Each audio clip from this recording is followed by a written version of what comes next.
Picture that has been painted by Raphael, not the Teenage Mutant Ninja Turtle, but from the medieval ages. This is Raphael. So this medieval painting is a depiction of John chapter 21.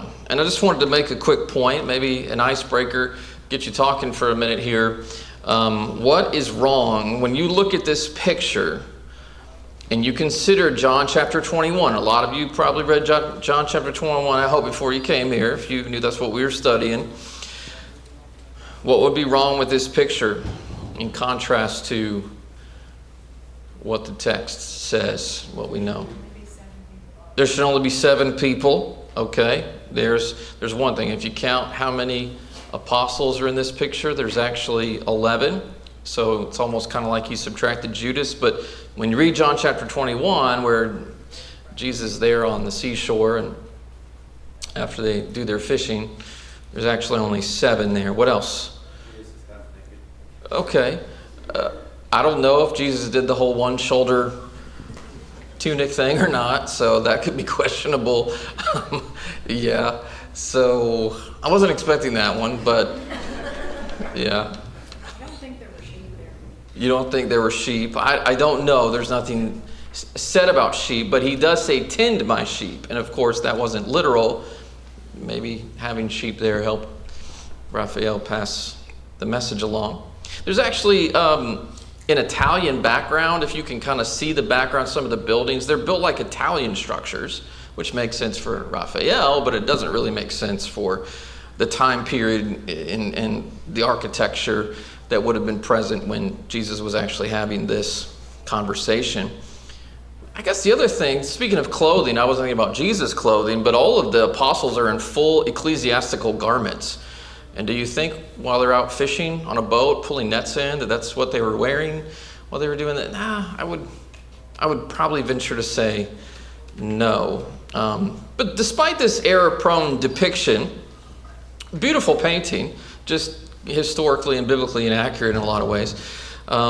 There's a lot that we can learn from John chapter 21, as the problems which existed in this band of 7 men are problems which can easily exist among us. And the reaction of Jesus to some of these problems tell us a great deal about the Lord and what he would say to us when we're facing similar situations. And so in fact, the text emphasizes that this is Jesus showing or manifesting or revealing himself. And so what we want to ask here this evening is, what does Jesus reveal about himself in this seaside encounter? And so we want to let the Gospel of John reveal the picture for us, not necessarily Raphael. So let's read the Gospel of John. We're going to look at John chapter 21. And we're just going to read through this text, and then we're going to ask a few of the questions that were in your workbook. Verse 1 says, "After this, Jesus revealed himself again to the disciples by the Sea of Tiberias. And he revealed himself in this way. Simon Peter, Thomas, called the twin, Nathanael of Cana in Galilee, the sons of Zebedee, and 2 others of his disciples were together. Simon Peter said to them, 'I'm going fishing.' And they said to him, 'We will go with you.' And they went out and got into the boat, but that night they caught nothing. And just as day was breaking, Jesus stood on the shore, and yet the disciples did not know that it was Jesus. Jesus said to them, 'Children, do you have any fish?' And they answered him, 'No.' He said to them, 'Cast a net on the right side of the boat, and you will find some.' And so they cast it, and now they were not able to haul it in because of the quantity of fish. That disciple whom Jesus loved therefore said to Peter, 'It is the Lord.' And when Simon Peter heard that it was the Lord, he put on his outer garment, for he was stripped for work, and threw himself into the sea. The other disciples came in the boat, dragging the net full of fish, for they were not far from the land, but about 100 yards off." That tells you how far Peter had to swim, too, about 100 yards swim. When they got out on land, they saw a charcoal fire in place with fish laid out on it and bread. And Jesus said to them, "Bring some of the fish that you have just caught." Simon Peter went aboard and hauled the net ashore full of large fish, 153 of them. And although there were so many, the net was not torn. Jesus said to them, "Come and have breakfast." Now none of the disciples dared ask him, "Who are you?" And they knew it was the Lord. And Jesus came and took the bread and gave it to them, and so with the fish. And this was now the third time that Jesus was revealed to the disciples after he was raised from the dead.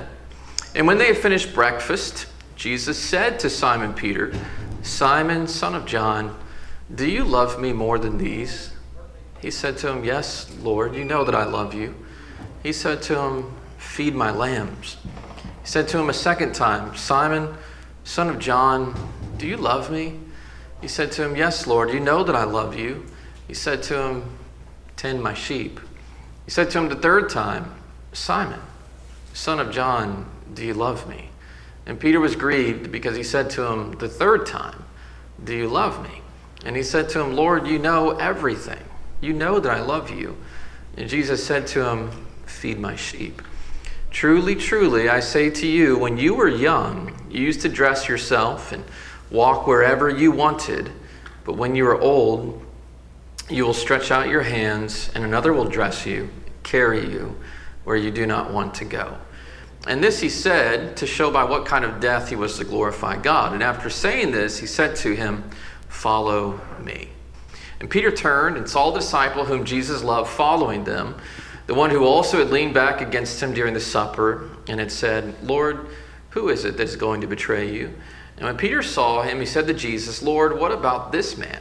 Jesus said to him, "If it's my will that he remain until I come, what is that to you? You follow me." And so the saying spread abroad among the brothers that this disciple was not to die.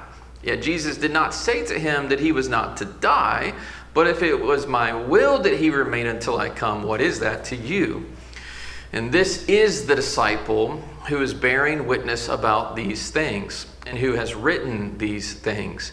And we know that his testimony is true.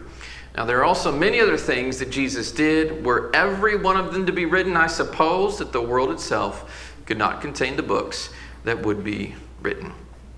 And that's how the Gospel of John ends. Well, let's think a little bit about this epilogue. That's what it's called, this tail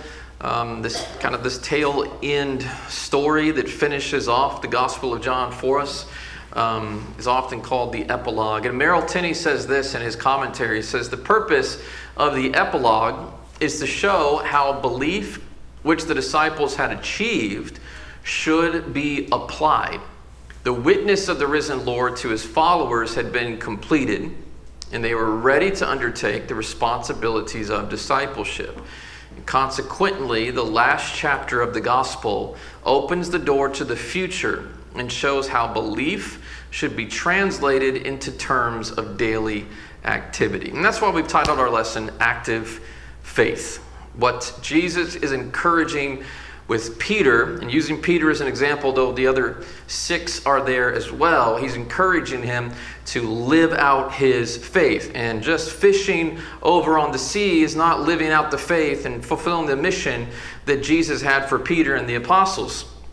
He wants them to go feed the sheep and tend the sheep.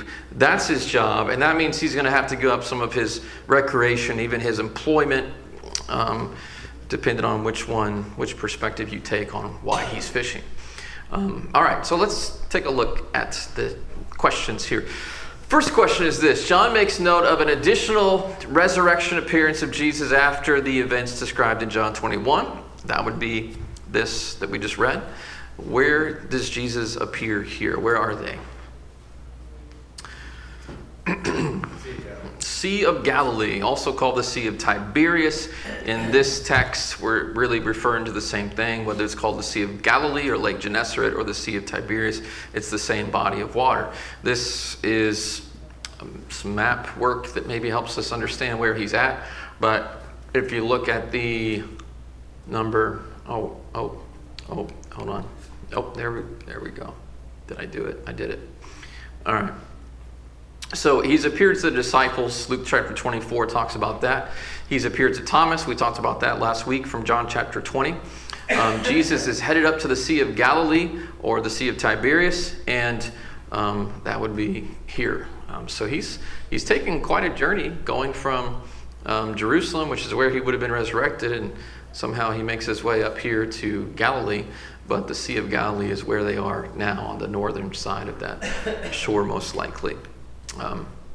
Barnes says this, he says in his commentary, he says, this interview of Jesus is but just mentioned by Matthew. It is omitted by both Mark and Luke. And so what you find here in this epilogue, the details of it are really only in John. Barely is it mentioned in Matthew 28:16. But it says this is the reason why John relates so particularly what occurred there. Galilee was a retired place where they would be free from danger and was therefore a safe and a convenient situation for Jesus to meet them in order to give them his last instructions. And so these, to some degree, are his last instructions for them. All right. How many disciples are here when you read verse 2 and you count? We've got 7. We've got 7 here. And even though they had just seen the risen Jesus, what had they decided to do and how were they doing before Jesus came that night? It was obvious that Shane wasn't with them because they were not catching any fish. Okay, all right. They went out fishing and they weren't catching any fish. So they weren't doing very well at it. Now, do you think they were fishing just for fun or because they needed a means to support themselves?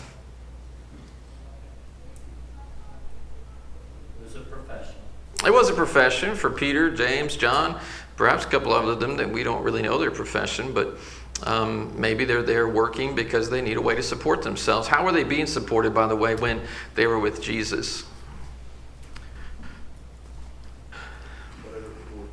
Whatever people would give them. Yeah. In fact, when you read Luke chapter 8, there were some women who were taking from their funds, and they were perhaps women of means, and they were supporting Jesus and the apostles, and now Jesus has died, and Jesus resurrected. There seems to be perhaps this time gap where they're not getting any support. Well, what do you have to do to support yourself if you're not getting any support? You go work with your hands. Paul was a tent maker. There were times he went and worked with his hands when there wasn't financial support there. There was never anything wrong with that. And the apostles, when there was no means of support, they went out and they did their fishing to support themselves. And there's nothing wrong with that. That's actually honorable. If you can't get financial means or support, it's an honorable thing to work with your own hands and try to earn your own support.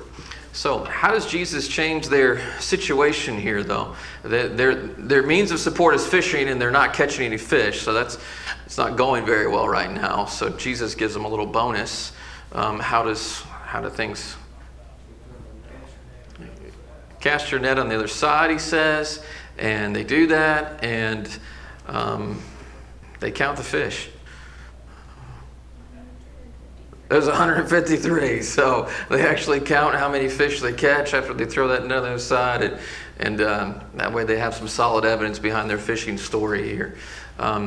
What deeper signal do you think this was intended to send beyond just good fishing advice? Listen to his instructions. Listen to Jesus' instructions. Yeah. Jesus can not only show you how to fish, but don't you think this would be reminiscent of the first time that they came across Jesus, when Jesus told them, I will make you fishers of men. And so if you'll listen to me and you'll start living according to the mission I'm giving you, again, sometimes we have to repeat ourselves because we tend to be very forgetful disciples. But he's reminding them that just as I helped you when we began this ministry, I can help you be fishers of men now, as you go out and tend my sheep, which is what he's going to tell them to do. So this has already happened, right? Luke 5, it's already happened. So this is a repeat miracle. It's basically the same miracle, but it happens 3 years later, at the end of the ministry of Jesus as it happened at the beginning. Russell? You noted in the fish that were turned into so many leftover fish were these little, like sardine-sized fish. This says these were large fish, so it wasn't just the little tiny fish that Jesus put out, told them put your net out on the right side, 153 fish, and big fish. Mm-hmm. So it wasn't just those little ones that you might take 3 of them with you for your lunch, salted and pickled or however they did it. heavy enough that there is dragging the net. They have to drag the net. They can't pick it up and carry it. So an impressive catch of fish. So some believe that Jesus, when they talk about the resurrection, we kind of talked about some false beliefs about the resurrection last week.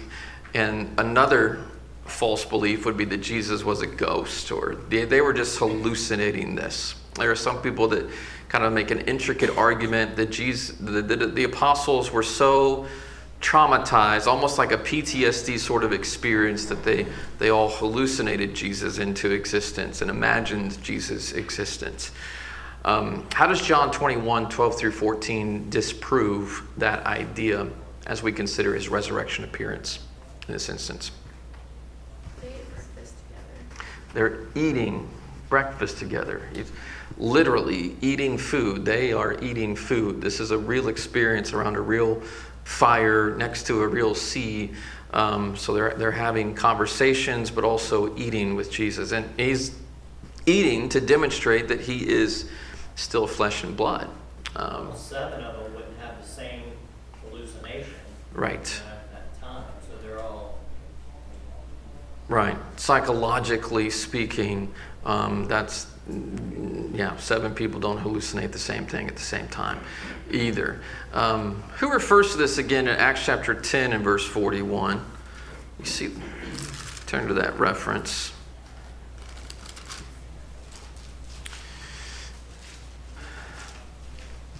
Peter is in the household of Cornelius in Acts chapter 10. He's preaching to Cornelius. And he tells Cornelius in verse 40 that him, speaking of Jesus had died, but him God raised up on the 3rd day and showed him openly. It says, not to all the people, but to witnesses chosen before by God, even to us who ate and drank with him after he arose from the dead. So it might be a little nod to what we see happening here in John chapter 21, that Jesus eats and drinks with them. And so there's a slight reference to it in his speech to Cornelius. There's actually 3 post-resurrection appearances in the Gospel of John. One's in John chapter 20, 19 through 23, when Jesus appears to the 11 and Thomas isn't there. The next one's in John 20, 24 through 29, where a week later he appears again to the 11, but Thomas is there. And then in the Gospel of John, this will be the 3rd appearance. In fact, that is noted in verse 14. John 21:14 says, this is now the 3rd time Jesus showed himself to his disciples after he was raised from the dead. So he appears to these 7 who had gone fishing. There's other appearances as well. There must have been, because there's other things mentioned in Matthew and Mark and Luke, as well as in 1 Corinthians 15, when it documents several of the appearances of Jesus at his resurrection. All right, so after breakfast, getting into the meat of the conversation here, what's the first question that Jesus asks Peter? Do you love me more than these? Okay. So, have you ever had a meal with somebody and then they ask a question and things get real serious? You know, like we're not talking about trivial stuff anymore. Or it could be a question like, do you love me? Do you love me more than these? Things got real serious when he asked that question. So what do you think he's referring to when he refers to the these? What's that a reference to?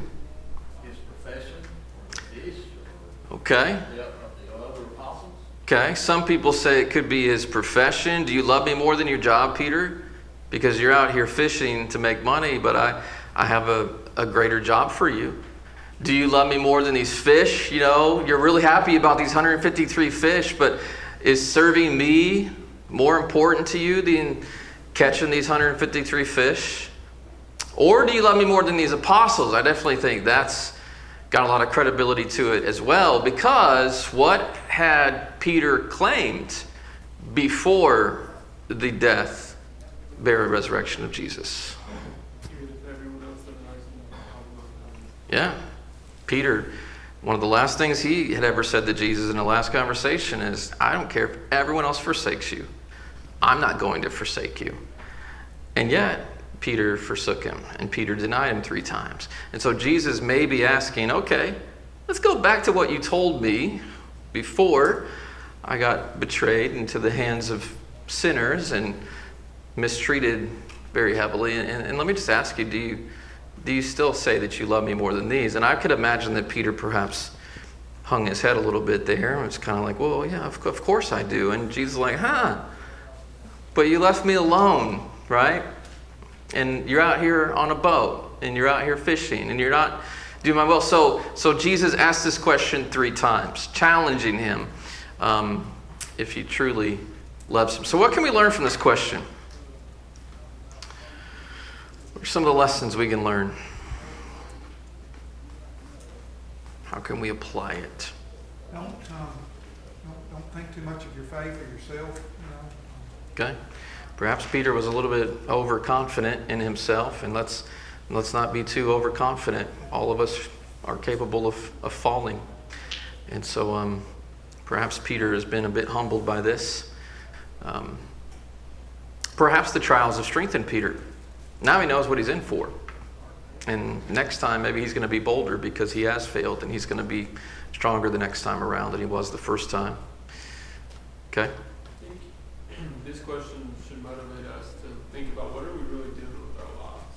Mm-hmm. You know, Peter had spent the past 3 years following Jesus. And whether or not he was out fishing for work, to me it seems like he's like, I'm just going fishing. And he had just seen the resurrected Jesus, and yet he goes right back to doing worldly things. Mm-hmm. How often do I, as a Christian, come to church, say I'm about Jesus, and then I leave here, and I go back fishing. I go back to worrying more about the world and spiritual things. And so often we talk about this stuff at a high level. But do we love Christ so much that that's what our life is? I mean, that's the question really hits home, because I might be Peter in my life. Mm-hmm. Mm-hmm. Preach it, Clay. Yeah, absolutely. It's really a question about priorities. Peter was always bold to verbally say, I'll follow you, Jesus. But are you showing me that with your life? So Jesus is going to encourage him to show it by what he's doing, not just to say it, to show it. Are there's 2 different forms of love used here too? Jesus says one, and then Peter says the other. Jesus is the highest love, and Peter's is the friendship love. Isn't that how that? Mm-hmm. I've got that note on the side of my Bible here, and I'm trying to remember. First 2 questions are agape love. Do you agape me? Do you agape me? The third question is, well, do you even phileo me? Right. So he downgrades the level of So it even love. means more. It's like, Mm-hmm. Peter's probably really thinking about it when he hears it change Mm-hmm. as they're going through that. Yeah. It'd be like if your wife asked you, do you unconditionally love me, Russell? Well, yeah, of course I do. Do you really unconditionally love me? Yeah. Do you even love me like a friend? Oh, like, why did you just drop it to that level? Like, and that's essentially the question that he asks. And so that's where Peter gets a little disappointed. Why do you have to ask me 3 times? And then why did you ask me in that way the 3rd time? You downgraded it. So, all right. I probably ought to at least mention that this bringing the 3 times is talking. It refers back to what he did deny. Sure. Yeah. He denies Jesus 3 times, and now he's asked to affirm his love for Jesus 3 times. Right. So he's going to ask him 2 more times, and if Peter's love is authentic, then what does Jesus call Peter to do? Jesus is not content with just, yes, I love you. Jesus says, okay, then here's what you're going to do to prove it. So what does he call him to do? Feed my lambs. So that's the first one, verse 15. He said to him, feed my lambs. So are we talking about Jesus is going to leave behind some literal lambs here? What are we talking about when Jesus talks about sheep or lambs? What are we talking about? The people. So John 10 would be a reference to where Jesus says, I am the good shepherd, and the people who are part of his pasture, who hear his voice and follow him, those are his sheep, those are his lambs. And so Peter is given a responsibility of feeding them. They need instruction. They need teaching. This is a brand new church. We, here at Helton Drive, we've got members that have been members of the church 50, 60 years. There was no one in the first century church that had been a member followed Jesus for more than 3 years. That's it. These are brand new Christians. All of the new converts are going to be brand new. So Peter has a very big responsibility that these new believers in Jesus are going to need teaching. And so, Peter, I need you to be out teaching and not on a boat. So I need you to do the work of it. This is the shepherding work I'm giving you as an apostle of Christ. Now, he says a second thing. And what's the second thing? He said very similar. Shepherd my sheep. What version are you reading from? What's NALC? New American Standard. Okay. Shepherd my sheep. All right. If you read it King James, it says, feed my lambs, feed my sheep. It's actually not the same. Feed is not the same word. So I like that it's translated as a different verb and then if I've got the New King James, it says feed my lambs, and then it says tend my sheep. And so the feed and the tend, those are two different verbs.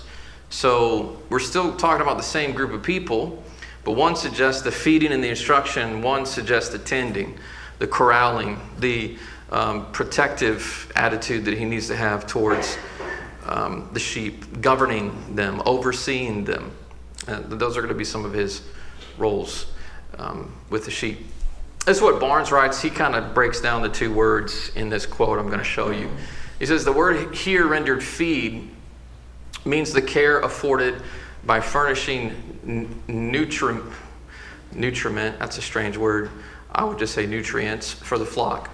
In the next verse, there is a change in the Greek. And the word rendered feed, he's quoting from a King James version. That's why he says it says feed and then it says feed. He says the word rendered feed denotes rather the care, guidance, and protection which a shepherd extends to his flock. And by the use of both of these words, it is supposed that our Savior intended that a shepherd was both to offer the proper food for his flock and to govern it. The church is often compared to a flock. He says, see John chapter 10. Here the expression my lambs undoubtedly refers to the tender and the young in the Christian church and to those who are young in years and in Christian experience. The Lord Jesus saw what has been confirmed in the experience of the church, that the success of the gospel among men depended on the care which the ministry would extend to those in early life. It goes on to say the word here rendered feed, and I point out it's tend or shepherd in other versions. It's been remarked is different from the word in the previous verse. It has the sense of governing, caring for, guiding, protecting. It's the kind of faithful vigilance which a shepherd uses to guide his flock and to make provision against their wants and dangers. It may be implied here that the care needed for the young in the church is to instruct them, and for those in advanced years to instruct and to govern them, to keep them from straying. That certainly would be the work of shepherds, and it was the work of Peter, who was a shepherd of the church. Read 1 Peter chapter 5. Take a look at 1 Peter chapter 5 real quick, because I want you to see the term elder, which Peter would have been an elder in the church, perhaps later after the establishment of the church. But he also sees himself as a shepherd. He says, the elders who are among you I exhort, I whom a fellow elder and a witness of the sufferings of Christ, and also a partaker of the glory that will be revealed, shepherd the flock of God which is among you. Peter had already been taught that by the good shepherd himself. Now he, older now, as he writes this letter, is talking to other people who would be shepherds of local churches, and he's saying, shepherd the flock of God which is among you, serving as overseers, not by compulsion but willingly. And that's what Jesus is saying to Peter here, right? Do this willingly. Not for dishonest gain, but eagerly. And not as being lords over those entrusted to you, but examples to the flock. And when the chief shepherd appears, you're going to receive a crown of glory that will not fade away. So, tells Peter, you got a job. Feed, teach, govern, tend. That's your job. Any other thoughts? You sure? It's supposition, not my supposition. That word doesn't exist, so it's ignore it. All right. I like that though. I'm going to use that someday in a sermon. This is supposition, but I don't want to suppose. I like that. Okay. How does Jesus contrast the past and future of Peter in John 21? What's going to be the difference in these two guys' future? He's like, hey, right now when you're younger, you're able to do what you want. You can go fishing. Mm-hmm. Soon if you're gonna follow me, you're gonna have to be in some places where people are gonna take you where you don't want to go. Yeah. Things are about to get tougher for you, Peter, right? What about John? It's That's going to a be. tough pep talk. Mm-hmm. It's a very tough pep talk to hear that. Mm-hmm. Yeah. This is a turning point, very clearly. Things have been, you don't realize it, Peter, but things have actually been pretty easy. Things are about to get difficult. You're about to grow up real fast. It's not the health and wealth gospel being told to Peter right there. Yeah, that's a good point, too. Things are not gonna be all roses just because you're following me. You're actually. When they were with Jesus, there was some opposition, but it was generally directed toward Jesus. Mm-hmm. They were just kind of there in the altar, kind of watching this to a degree. Mm-hmm. They're at the point now Jesus is fixing to leave, and their source of strength and everything's going. Mm-hmm. It's a scary time. Yeah, you're gonna have to stand on your own 2 feet. I'm not gonna be here physically with you. So what's gonna be involved with Peter choosing to follow Jesus then? There's gonna be ultimately death, suffering perhaps before death, but ultimately it's gonna end in death. And that's what he's telling. And so one of the lessons I think Russell's already very succinctly pointed out, one of the lessons is that sometimes following Jesus is not all about health and wealth and prosperity gospel.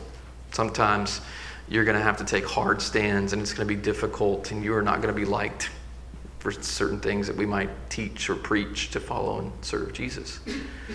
And we have to be willing to take those stands. I would like to get into the martyrdom of Peter more. In our next quarter, we're going to start studying the men Jesus chose to study the apostles. And so I'll have those books for you next week, which will set up our studies beginning in March. So we have one more lesson left for this quarter. But we're going to get a little bit more into the martyrdom of Peter when we study about Peter and the apostles. So this is what Barclay writes in his daily study Bible series. It says, this chapter says that Peter, too, had his place. He might not write and think like John. He might not voyage and adventure like Paul. But he had the great honor and the lovely task of being the shepherd of the sheep of Christ. And here is where we can follow in the steps of Peter. We may not be able to think like John. We may not be able to go out to the ends of the earth like Paul. But each of us can guard someone else from going astray, and each of us can feed the lambs of Christ with the food of the Word of God. And so in that way, we can be and learn from Peter. It's easy to argue that's not fair as we think about our circumstances in comparison to others. How does Peter do this? What does Peter say when he realizes Jesus is talking to him, telling him he's going to have to suffer and die? What is his response to that? What about this guy? What's going to happen to him? And so I don't know if he asked that in a sort of that's not fair way or in a I really hope this doesn't happen to John because John is such a good guy. I don't want him to have to go through what I'm going to go through. But he's clearly concerned about not just what's going to happen to him, but what's going to happen to John. And what's the response of Jesus to that? Don't worry about it. Doesn't matter. None of your business. Okay? If it's my will that he stay here for years and years and years and lives twice the lifespan that you do, then he's going to do my will in that way and you're going to do my will in this way. And things are not always distributed perfectly evenly when it comes to suffering, when it comes to our lives, is it? And so we can't always expect our earthly circumstances to be equal to other people's. Suffering is not always distributed evenly. And that's one of the simple lessons that we learn perhaps from this text. Preached on this 2-3 months ago, so I got into that a whole lot more in the sermon. So if you weren't here, you can look that lesson up and I'll preach more to you. Is it wise or is it foolish to compare yourself to other people? What does the Bible say? Foolish. Foolish. 2 Corinthians 10. This is such an important lesson to learn in so many ways. Because we compare our circumstances, our abilities. We compare ourselves physically, academically, to others. We compare social classes. And we compare churches sometimes. We compare Christians and preachers. And 2 Corinthians 10 really should squash that. It says, we dare not class ourselves or compare ourselves with those who commend themselves, but they, measuring themselves by themselves and comparing themselves among themselves, are not wise. Don't compare yourself and your circumstance and your situation to other people. Just do what God has called you to do in your particular location, with your particular family, with your particular skill set, and do the best you can in serving Jesus without comparing yourself to other people. The only comparison, the only measuring stick we need to take a look at is Jesus. And if we all compare ourselves to Jesus, then we've all got something to look, some climbing to do. So be careful about those types of comparisons. Be careful about that when you start comparing your brethren, other brethren to one another. It's not fair to them. The scriptures tell us not to do it. All right, what false assumptions arose out of the words of Jesus that we see in verse 23? What did people take when Jesus said, if I will that he remain till I come, what is that to you? What did people start thinking was going to happen to John? John's not going to die. John's going to live forever. But John clarifies. Jesus did not say he wouldn't die. He was just saying, if it's my will that he not die, then that's none of your business, basically. And so John clarifies for us. And John sort of makes it pretty clear he's the author here in verse 24 and 25. He is the disciple Jesus loved. Verse 24 is probably the clearest indication of that. All right. Well, thanks for your attention here tonight. We're going to look at John 1. We're talking about the prologue in our last lesson. John chapter 1, verses 1 through 18 next week. So that'll be our last lesson in this text.